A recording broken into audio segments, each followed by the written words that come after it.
Boa tarde, vamos começar nosso podcast aqui com o nosso professor de jogos sérios. Vai ser em português? Sabe a camisa? Achei que ia ser alemão. Né? Então, ele conhece, hein? Ele conhece. A arte é muito boa. Mas estamos aqui com o professor de jogos sérios no IMD. E a gente vai fazer um podcast mais voltado para a disciplina dele. Mas também eu fiquei com interesse de fazer umas perguntas pessoais. Então a gente vai elaborando de uma forma que seja o melhor possível para nós todos. Ok? Pode se apresentar, professor. E aí, galera, tudo bem? Eu sou o professor Alisson Souza, eu estou aqui no Metrópole Digital desde 2014. Sou da área de realidade virtual, jogos, e tenho atuado com essa disciplina de jogos sérios desde a primeira edição, né? Tive afastado agora para fazer um pedaço para fazer o meu doutorado, né? Um pedaço, inclusive, na Alemanha, e pesquisando sempre esse assunto, né? Então, acho que assim, é uma área que me interessa muito. A disciplina chama Jogos Sérios e Simulações, né? Então, a gente não fala só de jogos sérios, mas também de simulações, e aborda muito o conteúdo de realidade virtual, que é a minha área de pesquisa, né? Então, acho que quem tem interesse nisso já pode ficar ligado. E a primeira pergunta que eu queria fazer é justamente essa, porque quando a gente pensa em jogo, principalmente a maioria das, sociedade em si, pensa em algo, digamos, mais recreativo para você se divertir. E a disciplina ter um nome de jogo sério faz a gente pensar que talvez seja algo muito mais diferente. Então, como que funciona mais assim? Então, essa nomenclatura de jogos sérios, na verdade, ela é um erro de tradução, né? De serious games virou jogos sérios, mas é um nome que eu pessoalmente não gosto muito, mas resumindo a ideia, é uma disciplina a gente vai falar de jogos com fins de educação, de treinamento, né? de coisa além só da parte recreativa. Claro, é muito importante, né, que os jogos todos sejam divertidos, senão não faz nenhum sentido você jogar, né, mas o foco dessa disciplina é a gente pensar um pouco em como a gente pode usar os jogos para ensinar algum conteúdo ou abordar alguma coisa que você guarde na sua memória aí de maneira relevante. Uhum.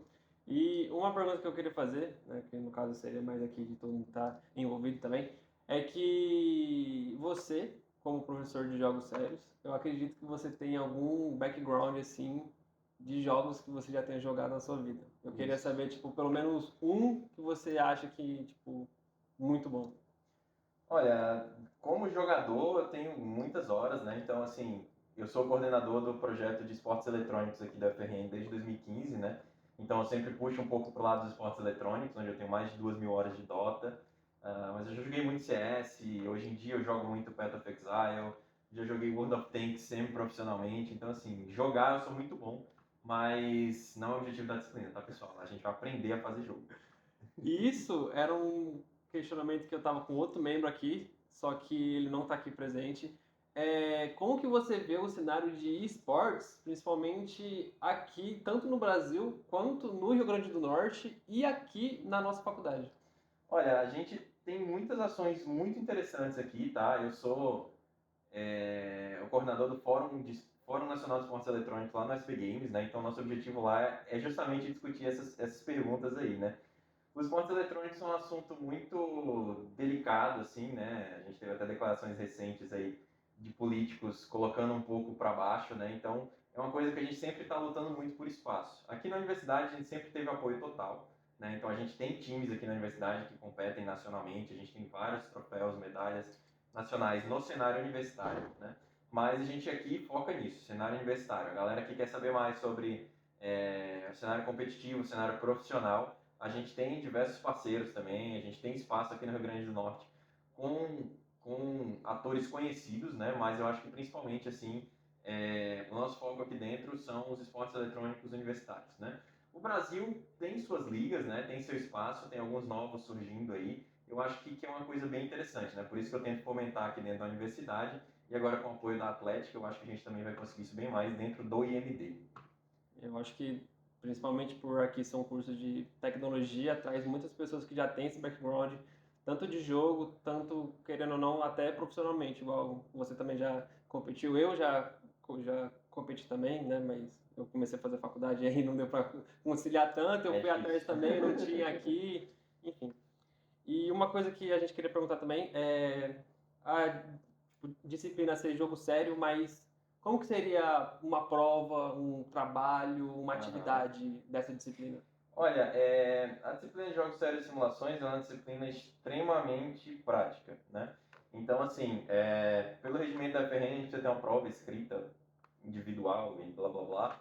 E aí eu faço logo essa prova no começo com o básico. O que que é um jogo sério, o que que é uma simulação, como é que a gente faz isso. E eu me livro dessa prova obrigatória e a partir daí a gente vai para frente com o projeto. Então a ideia da disciplina é desenvolver projeto, projeto, projeto e de preferência projetos aplicados, né? Então assim, como eu falei, eu estava afastado fazendo meu doutorado, né? Eu passei 4 anos fora, mas a última vez que eu dei essa disciplina, antes de me afastar, eu consegui o contato com 19 outros professores aqui da FRN e a gente pensou 19 projetos aplicados que eram possíveis de ser desenvolvidos na disciplina, né? Então a gente terminou desenvolvendo um jogo para fonoaudiologia, a gente terminou desenvolvendo uma simulação para árbitros de futebol, a gente terminou desenvolvendo um jogo para ensino de inglês, a gente terminou desenvolvendo um jogo sobre xilogravura e tinha diversas outras opções, né? Isso terminou sendo o que a galera escolheu, mas a gente também tinha oportunidades na área de paleontologia, outros aspectos dentro da área de museologia, história, design. Então, assim, a gente busca parceiros dentro da FRN para tentar fazer coisas extremamente aplicadas dentro da disciplina. Claro, o tempo é curto, mas a gente sabe que dá para fazer coisas legais nesse tempo. Uhum. E uma coisa que eu queria perguntar também é, tipo, se vocês, dentro dessa disciplina, vocês priorizam usar algum motor gráfico de vez em quando, Sim. alguma linguagem específica Aham. também, para poder, tipo, tudo casar perfeito? Sim, a gente usa dentro da disciplina o motor Unity, principalmente, né? Simplesmente porque é o que eu tenho mais domínio, tá? E também é o que a gente aborda na disciplina de motores, que não é pré-requisito. Mas a gente deixa isso aberto. Então tem gente que prefere usar Unreal, tem gente que quando vai fazer jogo usa outros motores, então tem gente usando Godot, já teve gente também usando motor próprio que desenvolveu, até gente usando emulador de Game Boy para trocar uns assets lá e fazer um jogo meio que Pokémon hackeado lá. Então, assim, isso é bem aberto, tá? O que eu vou dar suporte é o que eu sei, que é Unity, né? Então eu vou acompanhar mais de perto e tudo mais.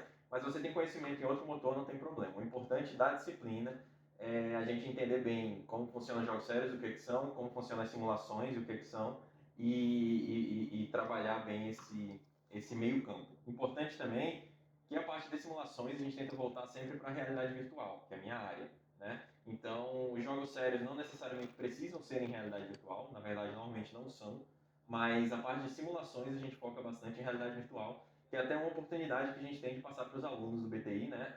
Essa área, como é que funciona a realidade virtual, como é que faz, como é que testa. E aqui mesmo no laboratório a gente tem alguns óculos, então a gente consegue fazer isso na prática também. Uhum. Você citou agora, né, VR e tal, essas coisas.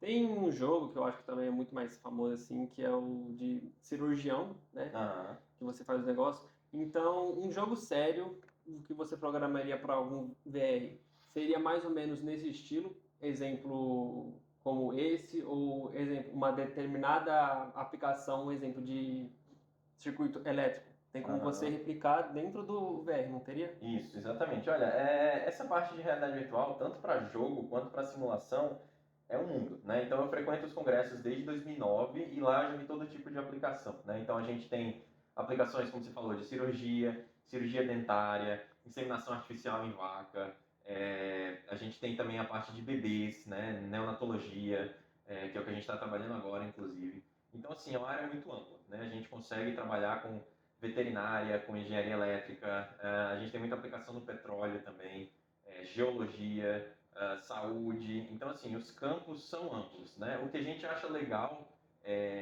de trabalhar aqui são coisas que a gente possa aplicar aqui, né? Então, a gente normalmente busca parceiros de outros departamentos e a gente tenta desenvolver esses trabalhos focados nessas parcerias, né? Hoje, a gente tem principalmente trabalhos na área de geologia, saúde, paleontologia, e aí dentro do Museu Câmara Cascudo, que é o museu aqui da FRN, né, a gente também tem várias parcerias em várias oportunidades. Então, cultura popular, a própria paleontologia, a parte de história natural, tem muita coisa legal lá que a gente consegue aplicar também com realidade virtual.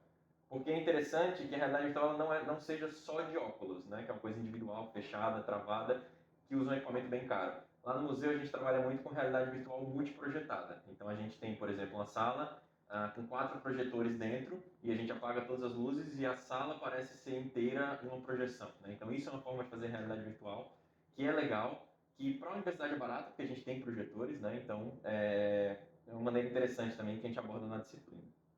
Um negócio interessante que a gente debateu na aula de inglês, que foi meio fora assim, do assunto, mas é também a questão dessa realidade virtual, só que também com holograma, para exemplo, você poder dar aula de algum fato histórico. Por exemplo, a professora pega e tem, né, esse equipamento e vai dar uma aula sobre a Segunda Guerra.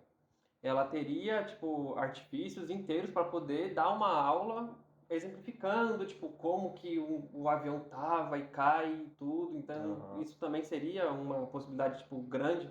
Claro, a gente tem aqui um campo de estudo também em holografia, né, principalmente com a nossa aluna Débora. A gente está entendendo quais são maneiras mais baratas, mais interativas, mais interessantes de fazer esse tipo de tecnologia, né, de trazer o que a gente chama de displays volumétricos para dentro da sala, né? E aí as possibilidades são infinitas, né? Você consegue, assim, a mesma tecnologia que você consegue aplicar num exemplo desse de aula de inglês, que inclusive é o que a Débora quer fazer hoje, né? Uma peça mais voltada para a história da Segunda Guerra aqui no Rio Grande do Norte, né, que nós fomos extremamente importantes, também falar sobre biologia e colocar lá uma molécula para a galera ver o negócio como né, como é que funcionam as ligações e poder mexer aquilo em 3D. Isso dá uma dimensão de ensino nova que também é interessante para você aprender dentro da disciplina, né? Então a tecnologia é diferente, é uma maneira diferente para a gente fazer as coisas que a gente vem fazendo de uma maneira diferente. Seria um negócio bem Tony Stark, assim, né? Por se dizer. Exatamente. É a nossa ideia. A gente tem aqui alguns kinetics, né? A gente usa bastante eles para captura de movimento e tal. Então a gente consegue pegar gestos, a gente consegue criar alguma coisa que vai naquela linha, né? Claro que você vê que aquilo é bem possível, porque tem coisas que não fazem nenhum sentido, mas a gente gosta de ter aquilo na memória, porque parece muito divertido. E outra questão, assim, porque nem tudo são flores, né? Então, eu queria saber qual é o principal ponto de problema que tem tanto para você quanto para os alunos aqui dentro. Olha, o principal problema que eu vejo na disciplina são pessoas que ingressam na disciplina sem ter nenhum domínio de desenvolvimento, né? Essas pessoas, elas têm uma curva de aprendizado um pouco mais longa, porque elas precisam aprender ali o básico de mexer no Unity, de mexer no Unreal, enfim, de mexer em algum motor, em alguma coisa, para desenvolver o primeiro projeto delas, né? Então, elas costumam sofrer um pouco, porque a disciplina é um pouco acelerada para a gente conseguir entregar um produto que funcione, né? Então, assim, não é uma coisa também, a gente vai, vamos ficar aqui dialogando, escrevendo documento e pensando. O documento é a primeira unidade. Depois disso, eu quero código, eu quero ver programa funcionando, eu quero ver... E aí, as pessoas que não têm tanto contato com a área de jogos ou de simulações previamente, têm uma curva de aprendizado um pouco maior. Agora, sim, isso não chega a ser um problema, porque esses motores eles são bem fáceis de mexer, principalmente para essa aplicação mais simples, assim como, por exemplo, simulação, realidade virtual, se for uma coisa estática, né? Se a gente for fazer um jogo enorme e tudo mais, não vai dar tempo. Mas algumas simulações, como, por exemplo, cenas de um evento histórico, né? É uma coisa que vai ter pouco código e muito desenvolvimento de assets, né? Então, modelos e tudo mais. E aí a gente consegue ter uma liberdade maior com alunos, mesmo que eles não tenham esse domínio prévio. Uhum. E um negócio que eu ia perguntar também é sobre, igual você falou, não precisa ter, eu acho que é motores, certo? Isso. Como pré-requisito. Mas existe algum pré-requisito? Ou também, como você falou, né? Eles não têm uma curva de aprendizagem, tipo, alta, assim. Tem que ter algum conhecimento prévio que você julga importantíssimo para você cursar essa disciplina? Olha, eu recomendo fortemente que os alunos que se engajem nessa disciplina, eles tenham alguma experiência ou pelo menos interesse em aprender desenvolvimento de jogos, né, assim, de simulações, porque é um pontapé inicial importante. O pré-requisito da disciplina, se eu não me engano, é LP1, né? Então, assim, você precisa saber programar o básico. Sabendo programar o básico, é muito tranquilo você entrar nesse mundo dos motores. Agora, como eu falei, se você está entrando nessa disciplina, sua curva vai ser um pouco mais longa, né? Então, assim, eu recomendo fortemente que, caso seja o seu interesse, dá uma estudada prévia, não é coisa complicada, né? Existem cursos, por exemplo, o próprio Unity, ele tem o Learn.Unity, que tem cursos gratuitos lá e muito bons. E o curso de VR deles tem uma duração estimada de 30 horas. Então, assim, é uma coisa que você consegue fazer tranquilamente antes, né? Você tira uma semana ali, você aprende aquilo. Ele tem um simulador próprio, você não precisa ter o óculos em casa nem nada. E aí você já ingressa na disciplina com um conhecimento bacana, né? Assim, não é uma coisa, você não precisa, a gente não colocou a disciplina de motores, porque é uma coisa, você não precisa ir tão fundo para fazer aquilo que a gente quer na disciplina mais básica. Mas esse conhecimento básico eu acho que se torna importante. Até porque também, como você falou, facilitar muito. E uma pergunta que eu acho que é pessoal minha, eu recentemente platinei os 2 God of War, que saiu, o de 2018 o Ragnarok, e eu vendo o jogo, eu queria perguntar para você qual seria a complexibilidade de fazer um jogo daquele. Porque Olha, é gigantesco. É enorme, tá? Esses jogos hoje em dia, eles têm uns estúdios gigantescos por trás e trabalhando neles por muitos e muitos e muitos anos, né? Então, assim, é muito dinheiro para você fazer o básico, tá? Depois você consegue ir usando o mesmo motor, eles não usam motores prontos, né? Eles têm o deles. E você consegue ir desenvolvendo isso de maneira mais fácil para fazer um DLC, para fazer uma segunda versão, alguma coisa assim. Mas o trabalho inicial é muito, muito, muito grande, tá? Então, assim, esse tipo de jogo, ele vai envolver muitos programadores, muitos, muitos, muitos modeladores e artistas gráficos, que eu acho que mais até que programadores, muitos testadores, enfim, é muita, muita gente. A realidade hoje, aqui no Rio Grande do Norte, é que a gente não está pronto para fazer o próximo God of War, né? A gente não tem essas empresas, a gente não tem esse conhecimento, mas a gente já consegue fazer coisas muito boas. A gente já tem alguns, né, no plural, jogos feitos aqui no Rio Grande do Norte na Steam, vendendo bem, sendo comercializados, sendo discutidos por streamers em podcasts específicos da área, né? Então, a gente tem uma capacidade bacana de desenvolver jogos aqui. Claro, a gente não chega no que eles chamam de AAA ainda, né, que são esses jogos enormes, mas a gente já consegue fazer coisa muito boa. E, principalmente, a gente já consegue, dentro desse ambiente universitário, fazer jogos sérios muito bons. Porque qual a grande vantagem de você trabalhar com jogos sérios, com simulações? Há uma facilidade um pouco maior na captação de recursos, né? Então, assim, você chega para uma empresa e diz, olha, me dá 50 mil que eu vou fazer um Guitar Hero 2.0, vai ser muito legal. É difícil eles comprarem essa ideia. Mas se você vai fazer um jogo para ensinar a tocar guitarra e você vai vender isso para uma empresa de guitarra, já se torna um pouco mais fácil. Claro, isso já existe, estou só dando um exemplo. Mas você vai nessa linha de jogos sérios, você consegue, por exemplo, participar de um edital de programa de tecnologia na saúde. Você consegue participar desse edital para fazer um jogo para a saúde, que vai ensinar o paciente a se cuidar melhor ou o médico a tratar melhor do paciente. E aí você começa a captar recursos. Tendo esses recursos, você começa a estar apto a montar uma equipe, a desenvolver um jogo legal.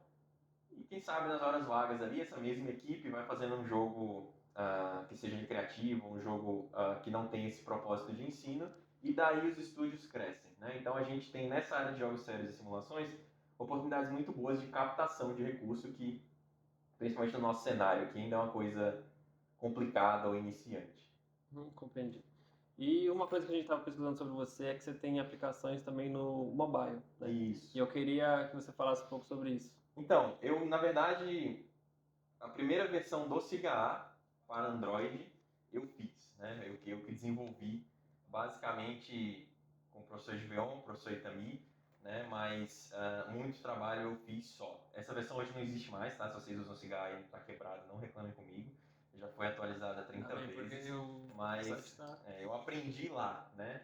E foi uma experiência muito boa, foi uma época da minha vida assim muito bacana. Mas em paralelo a desenvolver esse jogo, esse aplicativo, né, do Cigar, eu estava desenvolvendo a disciplina de mobile aqui do técnico e desenvolvendo um jogo para dispositivos móveis, né?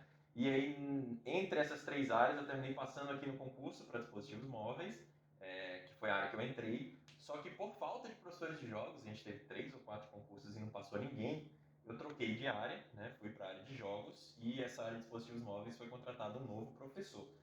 Então, assim, hoje em dia, minha atuação em mobile se resume a jogos para dispositivos móveis, né? Mas quando eu entrei aqui, principalmente, eu desenvolvia bastante aplicações e essa parte de comunicação web, essa coisa mais clássica, né? Hoje não é uma coisa que eu trabalho tanto porque a gente tem gente muito boa aqui fazendo, então realmente não precisa. Uma coisa também que, pelo menos é o que eu acho, o que é mais fácil? Você fazer um jogo tanto para, exemplo, console ou um PC, do que mobile? Porque eu acho que depende muito da complexibilidade dos jogos entre si, porque tem jogo mobile que é muito mais complexo do que, exemplo, campo minado. Aham. Não, isso aí é completamente relativo, né? Você não pode, de jeito nenhum, hoje, guiar o seu trabalho pela plataforma, né? Existem diferenças. Se você vai fazer um jogo para mobile, você tem que começar a se preocupar com o tamanho, com processamento, com velocidade de carregamento. Essas coisas no mobile vão ser pior. Do mesmo jeito, você fazer um jogo para console, ele é muito mais travadão. Então, sua primeira versão ali, ela já tem que ser muito bem testada, muito bem trabalhada. É diferente, por exemplo, de fazer um jogo para Steam e você poder lançar em Early Access e conseguir que os próprios jogadores sejam testadores, sabe? Então, assim, cada plataforma vai ter suas especificidades. Hoje em dia, isso é muito mais mascarado, porque quando você usa, por exemplo, Unity, Unreal para desenvolver, você consegue mudar a plataforma-alvo muito facilmente. Claro, você não pode simplesmente mudar de PC para mobile e aí supor que todo mundo vai ter um teclado e um mouse conectado ao celular, né? Você vai ter que fazer adaptações, obviamente, mas de maneira alguma isso é uma limitação. Existem jogos para mobile extremamente complexos e existem jogos para PC, principalmente para Switch, por exemplo, extremamente simples, né? Então, a complexidade vem mais do que você está se propondo a fazer do que a própria plataforma. Uhum. E uma coisa que eu queria perguntar também é que como vocês desenvolvem diversos projetos nessa disciplina, eu queria um nome de pelo menos tipo um projeto que, como você falou, tá na Steam e tal, que tá dando muito certo pra gente ver depois. Dentro dessa disciplina não tem nada na Steam, porque esses jogos sérios são muito difíceis de parar na Steam, né? Então, assim, a gente tem jogos, não vou lembrar os nomes, mas a gente teve um jogo do Lucas, que foi feito com a fonoaudiologia, foi um jogo que ficou pronto mesmo, que eles usaram lá para testar. A gente teve também um jogo que foi desenvolvido para a área da fisioterapia, um jogo para esse dos árbitros não ficou muito bom, tá? Não falo isso não. Mas a gente já teve alguns jogos, noto que principalmente na área da saúde, né, que foram para frente. Esses jogos que estão na Steam, eles são feitos ou por ex-alunos ou por parceiros nossos aqui no Rio Grande do Norte, né? E a gente recomenda fortemente que todo mundo dê pelo menos um wishlist lá, que é para ajudar o jogo a subir ali nos charts, né? Então a gente tem o Super Grappling Gecko, a gente tem do pessoal da Massive Works. Eu sou péssimo com isso, eu vou olhar aqui, tá? Massive Works, eles são bem famosinhos, tá? Eles têm um jogo aí. E ontem, eu descobri que saiu ontem um outro jogo de um ex-aluno nosso também aqui, que tá na Steam também, o One Submarine alguma coisa, deixa eu descobrir aqui. Dolmen. Dolmen é o nome do jogo da Massive, foi todo feito aqui no Rio Grande do Norte. E tem um outro que é um Subnáutica do Espaço aí, que eu descobri ontem o nome, deixa eu ver se eu anotei, se eu não anotei eu vou ficar devendo, porque eu não vou lembrar de cabeça nem a pau. Não anotei. Mas foi o Gabriel Lucena, aluno nosso, ele fez aqui também esse jogo, foi lançado ontem, ou foi anteontem, e já está lá também. Então assim, a gente tem esses exemplos, né, e acho que isso é um incentivo para que novas pessoas tentem, né. Na área de jogos sérios, a gente tem hoje uma empresa aqui, funcionando aqui dentro do IMD, e eu também não vou terminar a ideia do nome, mas foi o professor Charles que fez com alunos dele, né? Que é para a área de jogos da matemática, e aí isso começou a se expandir para jogos em outras áreas do conhecimento e virou meio que um portal. Né? E essa empresa ainda hoje está aqui incubada no IMD, feita por alunos, ex-alunos e um professor também que hoje não está mais com a empresa. Né? Então, assim, acho que a gente tem bons exemplos aqui de caminhos que as pessoas podem seguir dentro dessa área. E talvez eu acho que os jogos sérios serem mais utilizados em questão de saúde seria porque, exemplo, pelo menos na nossa universidade ou exemplo no Brasil inteiro, a gente não tem tanta capacidade deles ter uma experiência muito vívida, cotidiana ali com, exemplo, alguma cirurgia, alguma coisa. Os jogos na saúde, eles têm vários apelos, né? Eles podem, por exemplo, treinar as pessoas de uma maneira que não envolva riscos ao paciente ou riscos à pessoa, né? Então, sei lá, você vai treinar um corte, você vai treinar um procedimento que envolve vários passos. Você consegue desenvolver um jogo para fazer esse tipo de coisa sem precisar cortar ninguém, sem precisar errar algum passo ou ter alguém ali te monitorando, né? Outro aspecto é para doenças raras e problemas difíceis de ver, né? Então, por exemplo, tem uma doença raríssima que tem um caso a cada 50 milhões de pessoas e aí você vai passar 2 anos na residência e nunca vai ver isso. Então você consegue fazer um jogo e fazer essa doença lá. Então todo mundo vai ver, independente se vai aparecer um paciente ou não. E existe um outro contexto que é o do constrangimento, né? Então, por exemplo, a gente foi procurado recentemente para desenvolver jogos que sejam voltados à ginecologia, que é uma área que não é tão fácil de você encontrar pessoas que queiram ser, como eles chamam de atrizes, né? Então, assim, uma pessoa que vai ficar lá sendo examinada por várias pessoas, não é uma coisa tão trivial, né? Então, você consegue desenvolver um jogo nesse estilo e evitar o constrangimento de pessoas que estariam sendo usadas como cobaias, enfim. Tem toda a parte ética da saúde, né? Que a gente tenta sempre, através deles, desenvolver coisas melhores, né? Acho que isso é o ponto-chave, assim, de qualquer jogo sério, qualquer simulação, é que você precisa de um especialista, né? Então, a gente não consegue pensar em nada desses jogos, a gente não consegue pensar em nada dessas aplicações se não tiver um especialista dessa área, venha e diga assim, eu preciso de resolver esse problema, né? E por sorte a gente tem bastante disso hoje em dia. Então, exemplo, uma equipe inteira, com gente realmente que vê aquilo e especializada para aquilo, junto com vocês que criam esses projetos. Isso, exatamente. Hoje a gente tem um projeto rodando com uma aluna de medicina, uma doutoranda da parte formada em enfermagem, 2 médicos neonatologistas, e aí nós aqui do IMD, com profissionais de desenho, profissional de programação, para desenvolver o jogo, né? Então os problemas vêm deles. Eles chegam, esse jogo específico que a gente está desenvolvendo é para um procedimento de passagem de catéter em recém-nascido. Você não tinha a menor ideia que isso é uma coisa que acontecia, que isso é um procedimento que precisa ser treinado, mas eles fazem isso constantemente, eles sabem que o treinamento não é fácil, e eles dizem, olha, o passo a passo é esse, eu preciso replicar isso no jogo. E a gente vai e usa o processo de criar jogos para fazer uma coisa que seja divertida e que ensine aquele conteúdo. Uhum. E um pouco também sobre, agora vamos falar do que você falou no início, que é as classificações, que é aquelas barrinhas amarela Sim. e azul. Legal. Pois Esse legal foi meio... Não, é porque eu tenho que saber quais são, eu não tenho a menor ideia. Você vai ter Aqui, que ó. dizer aí e a gente vai conversando. A gente separou aqui. Tá. Essa daí. Classificações, discussão, social e técnica.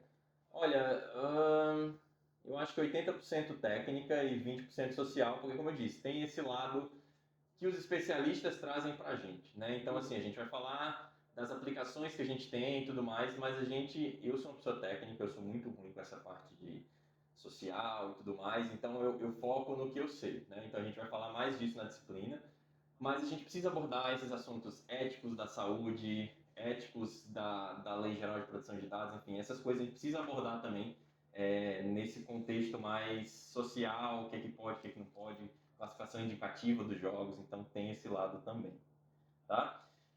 Metodologias ativas e clássicas. Eu não tenho a menor ideia, mas a gente faz tudo aplicado, tudo prático, que é até a próxima pergunta, abordagem, teórica e prática. Acho que é 10% teórico e 90% prático. A gente só assim, se livra do que é jogo sério, conceitos, e a gente vai para fazer, tá? Então é uma coisa muito mais prática do que teórica. E aí a metodologia vocês vão fazendo e eu vou acompanhando, tá? Então acho que isso é uma metodologia ativa, né, que chama, não sei, não sou letrado nessas áreas, mas eu diria que é uma disciplina assim 90% ativa e 10% de aulas expositivas, casando com essa abordagem que eu falei, né? Parte de avaliação, a gente tem que ter a prova obrigatória, tá? Então, assim, a gente tem 4 avaliações, né? A primeira unidade é dividida em 2 e as outras 2 já são direto trabalho, tá? Então, a gente tem uma prova e 3 trabalhos. A prova e o trabalho dividem a primeira unidade e a segunda e a terceira são só trabalhos, certo? Carga horária é 100% presencial, né? A gente não tem nada EAD na disciplina e as atividades, elas são em grupo, tá? 100% em grupo, a gente preza pelo desenvolvimento em grupo. Às vezes aparece um lone wolf, né? Aparece alguém que, pô, eu quero fazer só, eu quero muito fazer só, eu consigo desenhar, eu consigo... Pode, né? Eu nunca fui contra isso. Eu acho que é uma boa oportunidade para você desenvolver atividades em grupo e socializar e tudo mais. Mas se não for o seu caso, a gente não cobra isso, né? Então, assim, as atividades são em grupo, mas se você gosta de trabalhar sozinho, não se assusta que tem espaço também, tá? Alguma coisa? Não. Acho que é isso. E uma questão que eu estava comentando com eles mais cedo também, é que na minha visão, e talvez tenha sido até deles também, e do povo mais jovem assim, é que o Minecraft, sim, Minecraft, ele poderia ser usado como um dos maiores jogos sérios para qualquer situação, praticamente. De uma forma de um ponto de vista assim. Mas ele né? Existe o Minecraft for Education, não sei se vocês conhecem. Sim. mas ele tem muita coisa séria lá, né? É uma plataforma que muitas escolas usam. É uma coisa que eu não conheço, né? Eu joguei Minecraft já velho, só pra ver como é que era, assim. Tentei fazer uns computadores lá com redstone, assim. Vamos ver, dá pra fazer porta lógica aqui e tal. Fui brincar disso. Mas os alunos que a gente tem aqui no Talentos, né? Que é a molecada mais jovem que a gente tem contato, de 13, 14, 15 anos. Eles falam, assim, deslumbrados. Nossa, o Minecraft Education é a tabela periódica e os elementos. E eu acho isso muito legal, né? É uma plataforma interessante. Recentemente também um aluno me apresentou o Roblox como plataforma de desenvolvimento, né? Tem um motor lá dentro para você fazer jogos no Roblox. Então, assim, eu acho isso muito legal. São jogos que na minha época, assim, não existia basicamente. O Minecraft, como eu disse, eu joguei mais velho já. Mas são jogos que a galera gosta. E aí, eles são também plataformas para esse tipo de coisa. Então, eu acho isso muito legal. A gente incentiva isso. E se alguém chegar com a ideia, né, dizer, professor, eu quero fazer um jogo sério em Roblox, eu digo, beleza, faz aí. Você vai ter acesso a um público gigantesco. O importante é que fique divertido e que ensine alguma coisa útil. Né? Uhum, entendi. E eu acho que o Eduardo queria fazer alguma pergunta? Você levantou a mão? Só para falar aqui, tipo, a metodologia, que a gente tá querendo saber como é que era, né? Sim. É mais parecido com a abordagem, né? Aulas positivas ou mais gamificação, entendeu? Tá, não. Então, aulas positivas, os primeiros 10% da disciplina, assim, são o quê? 3 aulas, 20%. 20% da disciplina é aula teórica, eu no quadro, vocês sentados e blá, blá, blá, slides, porque a gente precisa ter essa fundamentação teórica, não tem para onde correr. Depois disso, não, é mão na massa, é desenvolvimento de projeto, é conversar com especialistas. Inclusive, eu lembro que a gente fez outra vez, foi muito legal, a gente tinha aulas que eram dedicadas a vocês irem encontrar seus especialistas, todo mundo marcava reunião e, tipo assim, o objetivo da aula era que vocês me enviassem uma foto com um especialista, assim, sabe? Qualquer coisa para dizer assim, encontrei o cara e a gente bateu um papo. Então, esse é o objetivo da disciplina, é você entender esse processo de desenvolver jogos sérios que, como eu disse, quase nunca parte da gente. Por que o quase? Me chegaram com a ideia massa de fazer um jogo para ensinar programação. Tipo assim, você ia jogando, ia programando, ia passando de fase e tal. Mas isso daí a gente não precisa de um especialista. Na verdade, até eu posso ser, ou você que já passou em ITP, sabe? Então, nesse caso, a gente consegue pular o especialista, vamos dizer. Mas 90% dos casos a gente vai ter um especialista, uma pessoa de fora, e saber conversar com essa pessoa é uma parte das habilidades que a gente precisa desenvolver nessa disciplina. Né? Porque você chega lá falando de framework, API, do game engine, e o cara ficar tipo, hã? Então, baixar a linguagem, saber pegar essas informações é parte da disciplina. E aí a gente vai ter também sempre esse aspecto, essas aulas mais de vai lá, fala com o cara e tudo mais. Tá? E agora eu queria que você fizesse meio que um trailer para quem está entrando na disciplina, para poder até mesmo motivar as pessoas que veem essa matéria, tipo, jogo sério, e fica meio receoso, fala, vou, Tá. não vou, será que eu vou me dar bem? Será que eu vou aprender algo? Será que eu vou trancar a matéria igual acontece? Sinopse, legal, fazer um resumo da minha matéria. Tá, vamos ver. Como é que eu posso dizer assim? Tá, então, vamos lá. Acho que eu falo pra câmera, né? Oi, câmera, tudo bom? Então, se você está interessado na disciplina de... Tá tudo certo aí? Acho que ele tá ajeitando. Tem um cara atrás da câmera. Se você está interessado na disciplina de jogos sérios e simulações, eu queria falar um pouco sobre o que a gente vai ter lá, tá? Então, a disciplina de jogos sérios e simulações ela é voltada para a gente aprender o processo de desenvolvimento de jogos sérios e simulações. A gente utiliza alguns motores de jogos para criar, desde a parte de ideação até a parte de implementação, alguns jogos que tenham um fundo educacional, certo? Esses jogos eles continuam tendo o objetivo de ser divertido, eles continuam tendo o objetivo de chamar a atenção, porém eles além disso devem passar algum conteúdo que faça sentido. Né? Nessa disciplina a gente vai buscar desenvolver esses jogos através de parcerias com outros departamentos da instituição, então jogos que sejam para a saúde, jogos que sejam para a educação, jogos que sejam para outros fins e também simulações, né? Sejam elas em realidade virtual, de mesa, realidade virtual de óculos ou até multiprojeção. Tá? Então acho que é uma disciplina bem plural no sentido do que é visto. Você vai aprender a desenvolver bastante coisa nessa área e o que a gente recomenda é que você já chegue com algum conhecimento sobre os motores, mesmo que não aprofundado, pelo menos para acelerar um pouquinho o seu aprendizado. A gente vai também, dentro da disciplina, discutir essas técnicas de desenvolvimento e acompanhar vocês. Beleza? Mais alguma coisa? Não, Acho que eu acho que, tudo, né? eu acho que só mesmo. Então eu queria agradecer por você ter tirado esse tempo aqui dessa quarta-feira para estar com a gente, né? E boa sorte, né, nos seus projetos que você tem aí em jogos sérios e Obrigado. Beleza. Recomendo que quem tiver interesse nessa área procure saber mais sobre o Game Lab, né, que é o nosso laboratório aqui, esse laboratório que a gente está gravando, e também a sala da frente ali, B316. A gente sempre tem muito projeto, muita oportunidade, né? Então quem tiver interesse nessa área, quiser pesquisar nessa área ou participar de algum evento nosso, a gente tem sempre oportunidades e eu recomendo que vocês procurem saber um pouco mais sobre isso. Uhum. Beleza? Beleza. Valeu.